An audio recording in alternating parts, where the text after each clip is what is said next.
Welcome guys, welcome to my channel. In this video tutorial, we are going to perform stop start jog but with individual indicator for our start and for our jog. So guys, if you are new in this channel, please consider subscribing and hit the notification bell button for us to be updated for the future videos. So guys, in this video tutorial, I will be trying to speak in English, so I am hoping for your consideration for any wrong grammar or wrong pronunciation. So I will be doing this video tutorial in English so that my other subscribers who is not a Filipino can understand this video tutorial. So let's go. So guys, from our simple wiring tutorial, stop, start, jog. So this is very easy control circuit to be wired. So as you can see, the original control circuit on your screen. So we can do this wiring very easily if we are going to have same indicator lights with our start and with our jog. But for the sake of our curiosity and for the sake of learning, so we will be trying to perform stop start jog with different indicator lights for our start and for our jog. So how I do it, so we will start now our video tutorial for this kind of control circuit stop start jog with different indicator for our start and for our jog. So let's start. So guys, time to start for our wiring tutorial. So I'm going now to put our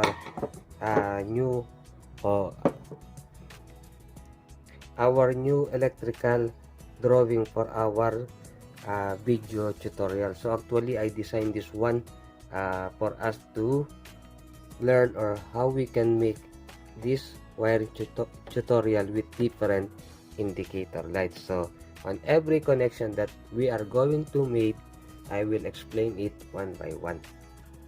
So we will begin now our wiring tutorial.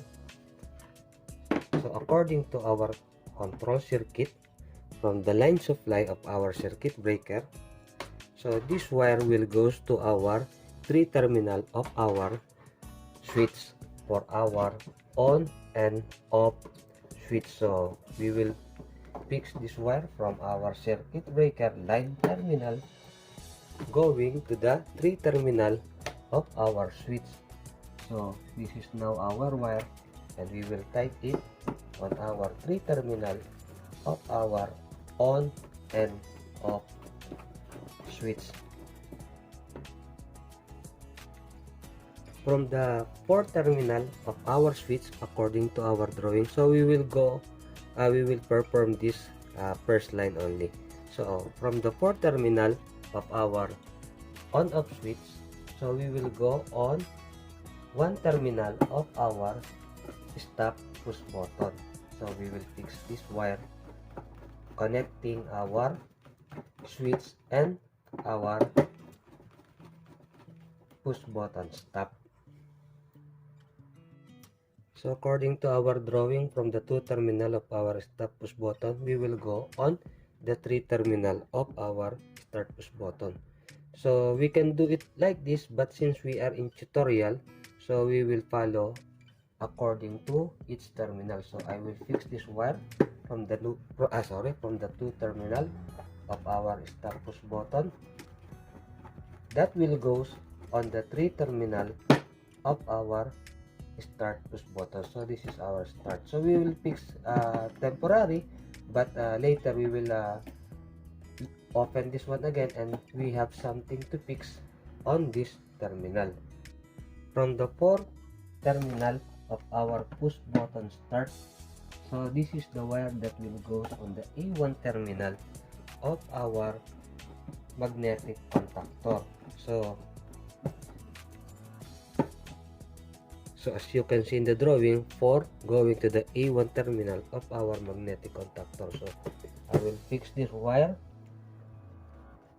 that came from the 4 terminal of our start push button. So we are done on the first line of our control circuit. So actually guys, if you have seen seen this black wire. So I have already connected our A2 terminal of our magnetic contactor and our A2 terminal of our relay that came from the normally close contact of our thermal overload relay. So the supply of our A2 terminals are from our neutral terminal of our circuit breaker. So we will continue performing this one. So from the 2 or 3 terminal of our push button stop and start, so we will go on the terminal 1 of our jog push button. So we will do it now. So guys, this is the closest terminal. So from the number 4 terminal of our start push button, so we will connect this one. This is the wire that will go on our 1 terminal of our jog push button. So guys, I'm very sorry that I have already typed this one, but as you can see in the drawing, we have from 1 terminal of our jog push button going to the 3 terminal of same jog push button. So I will fix now this wire from 1 terminal of jog push button going to the 3 terminal of same push button jog. So I will fix this wire now on our 3 terminal. From the 2 terminal of our push button jog, so we will fix this wire. So according to our drawing, this wire will goes on our 9 terminal of our relay. So this is our 2 terminals and this is our 9 terminal of our relay. So we will go this so we will fix this wire from the so we will go on this way, and then we will fix this wire on the 9 terminal of our EMR or electromagnetic relay. So this is our 9 terminal or the common terminal of the first common terminal of our relay. So we will fix this wire.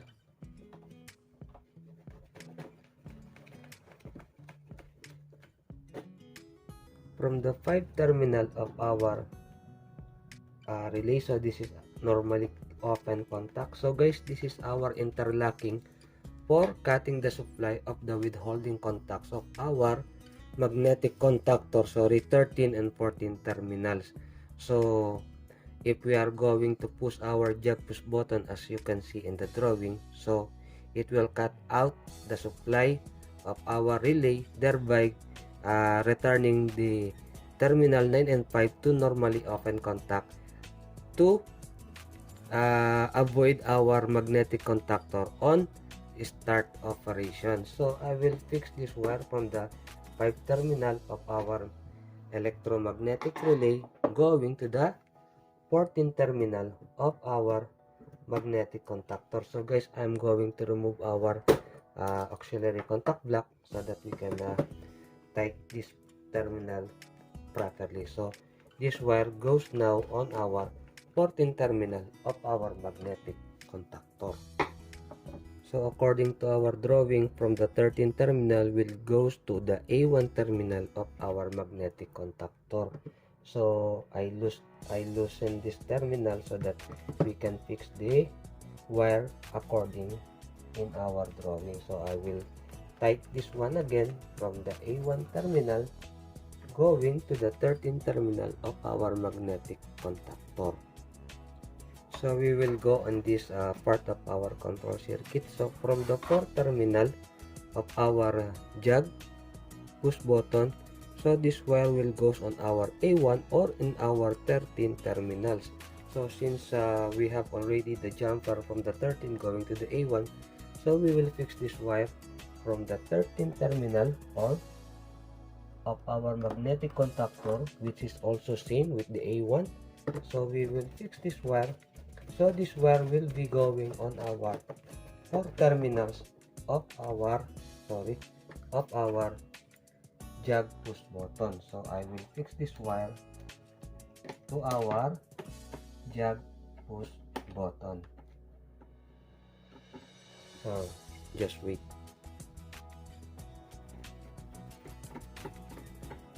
So we have already fixed our wire on our 4 terminals of our jog push button. So guys, we are already done on performing our control circuit on our stop, start, and jog operation of our magnetic contactor. So we are now going to perform how we can activate or deactivate our relay. So according to our control circuit, from the line supply, we'll go to our switch. Once our switch is on, so this is close contact, will goes on our normally close contact of our stop push button, and then from this point we'll goes again to the close contact terminal 1 and 2 of our jog push button. So once we are going to press the jog push button, so it will cut our supply from 1 going to 2 terminal. So when we press our jog push button, it will deactivate our relay. So this is the sequence that we are going to do, how we can make individual indication light for our start and stop.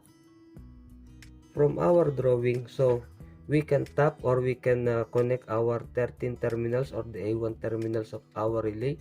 It's either on the 2 terminal of our push button jog or on the 9 terminal of our relay. So since terminal 9 is the closer terminal, so I will fix this wire from the 9 terminal of our relay. So this is the wire that will goes on the A1 terminal of our relay or 13 terminal of our relay. So A1 is 13, so I will fix this wire going to the A1 terminal of our relay. So I will fix this wire now on our A1 terminal. So this is now our A1 of our relay.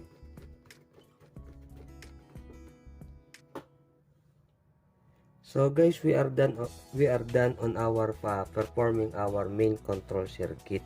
So from this point we have already from this side we have already performed our main control circuit. So the remaining is how we can activate our indication light for power on, stop, start, jog, and trip.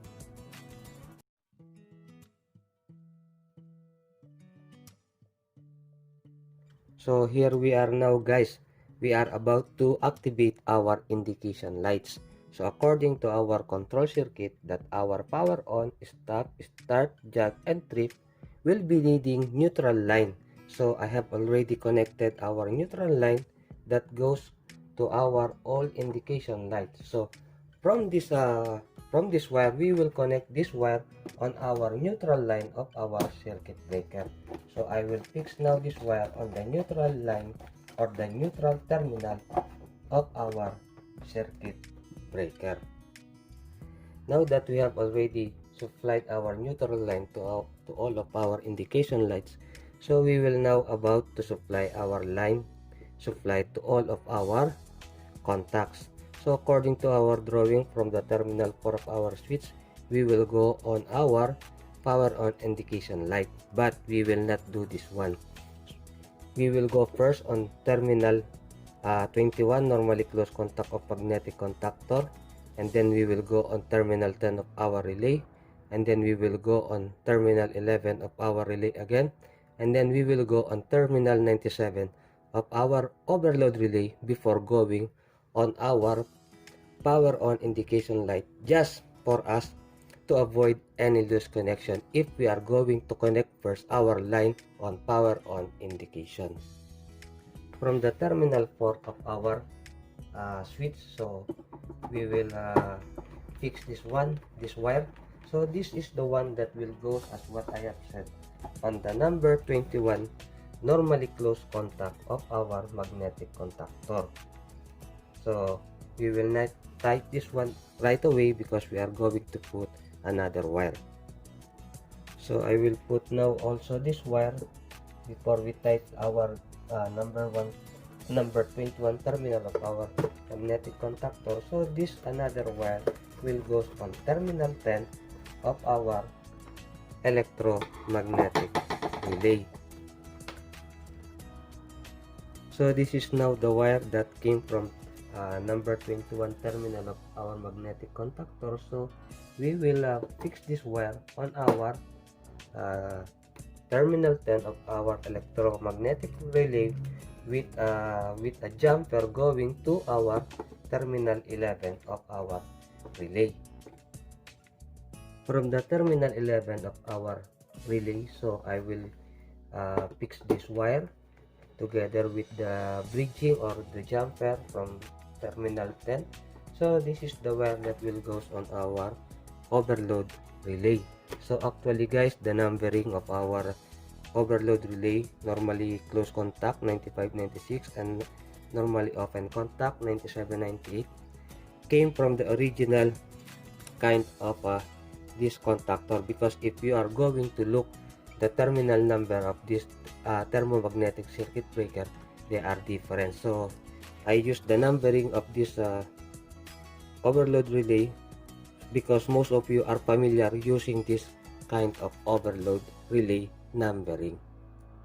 So I'm going now to fix this wire on our overload relay, normally open contact. So this is the wire that goes on terminal 11 of our electromagnetic relay. So together with the other wire, so the other wire will goes on power on indication light. So this is now our wire to be connected on power on indication light. So I will just put this wire here and then type this one for us to have now a power indication light. Now that we have wired our power on indication light, so we were now about to go on our stop indication light. So we have already our supply on 21 terminal, normally close contact of our magnetic contactor. So we will go on our 22 terminal, sorry, on the other side of normally close, going to our indication light. As you can see, I have already put the wire on our stop indication light. So this wire, as what I have said, will goes on 22 terminal of our magnetic contactor. So I will connect this wire, I will connect this wire on our number 22 normally close contact of our magnetic contactor. So this time we are now about to fix our auxiliary contact block with two normally open contacts. So we will fix on our contactor because we are now about to wire our start indication and jog indication light. From the 6th terminal of our relay, so we will connect this one. This is normally open as what we have on our control circuit. So since our relay is always activated and will be only deactivated if we are about to push our jog push button, so this is now in closed position. So this one will goes on the series of two normally open contact on our on the second normally open contact located on our magnetic contactor. So once we press our start push button, and our normally open contact of our relay, which is now closed because we are always our relay is always activated. So when this is now in close contact, when we energize our start push button, so this will be closed and will give our supply voltage going to our start push button. So as a start indication light. So I will fix now this wire on number 53 terminal normally open contact of our auxiliary contact block. From the number 54 normally open contact on our auxiliary contact block, so we will fix this wire. So this is now the wire that will goes directly on our start indication light. So I will put this wire now on our start indication light. So just wait. So we are now about to wire or for activating our jog indicator lights, indication lights. So from terminal 3, normally close contact of our relay. So this is the one that will goes on our terminal number 63 of our auxiliary contact block located on our magnetic contactor. So normally closed because when our relay is activated, so this is open. So this is open, and even though this one will be in close contact once our contactor is energized, so there will be still no supply voltage that will goes on our jog indication light. So I will type this wire from our number 63 terminal normally open contact from the number 64 normally open contact of this auxiliary contact block. So this is now the wire that will goes directly on our jog indication light. So I will fix this wire going to our jog indication light.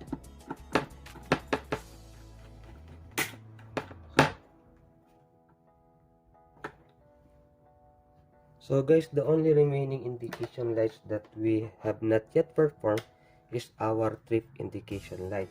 So I will connect now this wire from the another side of normally open contact of our overload relay. So this is the wire that will go on our trip indication light. So I will fix this wire, or I will connect now this wire on our trip indication light. So we have already done our control circuit, main control circuit, and for our indication activating all of our indication light. Now it's about for us to check what we have done, if we have done it correctly before we proceed on connecting our three-phase motor. So here we are now guys, we are about to check what we have done. So I will switch on now our circuit breaker for the supply of our control circuit. So there is no changes on our indication lights because we have not yet switched on our selector switch or our switch. So I will switch it on now. So what we have seen is we have power on indication light, stop, and trip. So actually guys, this is working. So if we are about to remove the cover, so we can see that this is this light for our trip is working. So I will now reset our overload relay to remove our trip indication light and for us to have a ready control circuit for operation. So I will reset now our indication light. Now that we have removed or we have eliminated our trip, so we can now proceed on testing our control circuit. So I am about now to push our push button start. So observe this indication light, if this will be activated, and also our magnetic contactor. So I will push now our start push button. So our start indication light is activated, and also our magnetic contactor.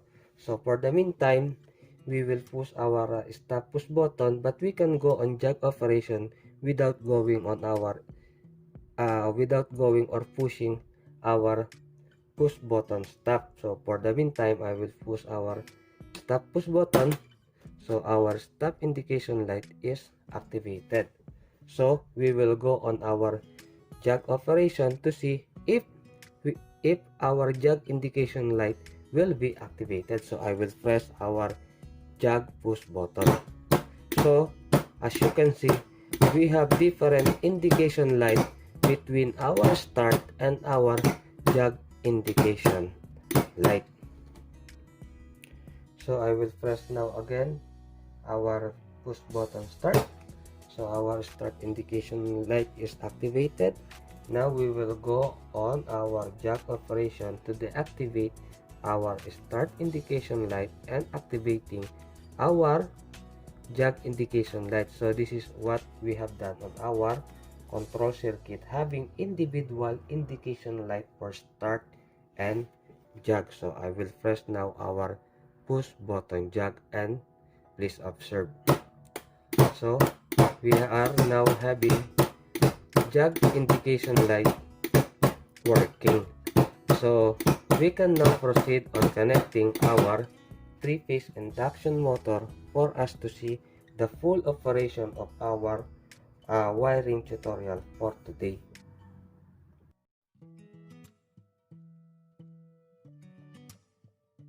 So guys, we are now on the third part of our wiring tutorial. So the first part that we have done is we have wired our main control circuit with our switch and our push button. And the second part is we have learned how we can activate our power on indication light, stop, start jug, and our trip indication light. So our third part is we have now about to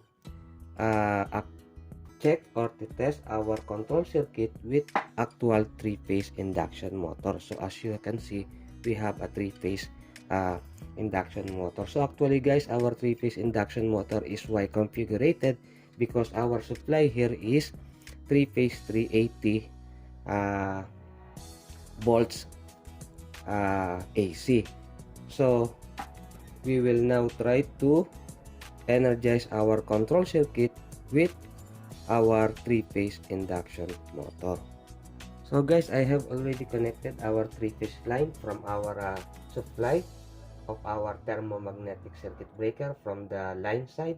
So from the load side of our thermomagnetic circuit breaker, I have connected our red facing, yellow facing, and the blue facing. So this is our line 1, line 2, and line 3 going to our magnetic contactor. And from our magnetic contactor, we have connected our 3 lines going to our terminal block, and for our terminal block going to our 3-phase motor.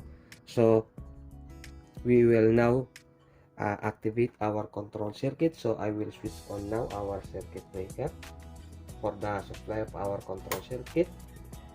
So nothing happens, nothing no indication lights activated. So we will switch on our selector switch. So what we have seen is we have power on indication light is stopped because our control is in the energized situation, and then our trip indication light is activated because we have to reset our thermomagnetic circuit breaker. So we will reset now, see if this will be deactivated. So our control circuit now is ready for operation. So guys, let's start to check now our control circuit. So we will press first our push button start and see what will happen. So as you can see, our start indication light is activated and our 3-phase induction motor.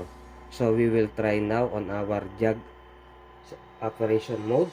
So we will press our stop push button for this first try. So we will press our jug push button, see what will happen with jug indication light and with our 3-phase induction motor.